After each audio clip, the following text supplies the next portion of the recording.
I entered an incredibly dangerous game of real-life hunting. All I had to do was survive for 24 hours in this city to win $20 million.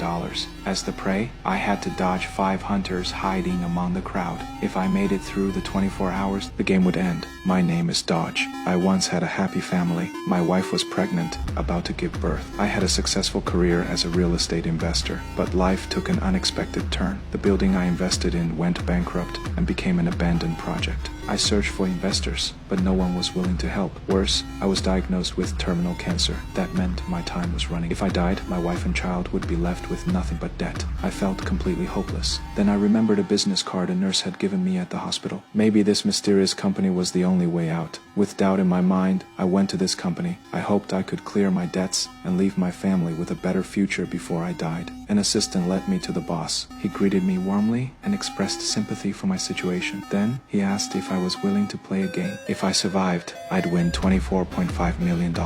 Curious, I asked what kind of game. He explained he was just the middleman. There's a group of super rich people, probably bored out of their minds. They created a game called Real Life Hunt. The players become prey, hunted by 5 hunters. The game takes place within the city, and anything besides guns and ammo is fair game. No police help is allowed, and breaking the rules means the game never ends until the prey is killed. Before the game starts, $50,000 is deposited into your account. For every hour you survive, your prize grows by $50,000. After 24 hours, you could have $24.5 million. The only thing you're allowed to carry is this special phone. It can only show your prize balance and call the boss. Whenever your prize increases, your location is shared with the hunters for 15 seconds. Then your location is hidden again once the game begins. There's no stopping quitting. He wrote down his number and handed it to me, asking think it over. Knowing my time was running out, I decided to take the risk. The next day, I lied to my wife, telling her the building had sold and that our life would improve. Even my illness had a treatment option. Now, I met the boss in a restaurant. Before the game began, the boss asked me to surrender all my belongings, leaving only painkillers. Then he handed me the GPS-enabled phone. I checked the phone. $50,000 immediately appeared in my account. I started to get nervous. The boss warned me that hunters were already in the restaurant. He advised me to stay in crowded places since they wouldn't attack in public, not to trust any. At 6:45, the game began. I grabbed the phone and rushed outside. In this city, anyone could be a hunter. I jumped onto a bus to hide for a moment, but soon a man with long hair sat next to me and told me to sit by the window. My heart skipped a beat. Everyone here could be a hunter. When the man opened his bag, I bolted out of the bus, yelling at the driver to stop. It turned out the bag only had food in it. I got off the bus. Still on high alert, every step could be my last. The boss's team was tracking me and the hunters in real time from the control room walking down the street. I noticed a Mercedes quietly following. I immediately ran, but a taxi hit, knocking me to the ground. I was lucky, just a scratch. The driver was about to yell at me, but I quickly ran off. I entered a building, hoping the crowd would help me. I found a shoe shining station, sat down, and tried to hide behind a newspaper. The old man saw my sneakers and rudely kicked me out. Just as I was about to leave, I saw a mother and daughter enter the elevator. I quickly followed. As the doors were about to close, a well-dressed, blonde man stopped the elevator. My alertness rose instantly. I quietly grabbed a pen from the woman's bag and held it tight. When the elevator reached the 20th floor, the blonde man followed the mother and daughter out. I let out a breath of relief, but as I exited the elevator, the blonde man quietly followed me again.